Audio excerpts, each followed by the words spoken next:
What's the meaning of acoustic? Acoustic. Acoustic. Acoustic. Acoustic.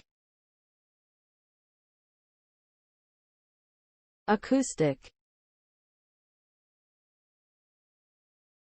The term acoustic refers to sound or the properties of sound waves, often in relation to how they interact with physical environments such as rooms or buildings.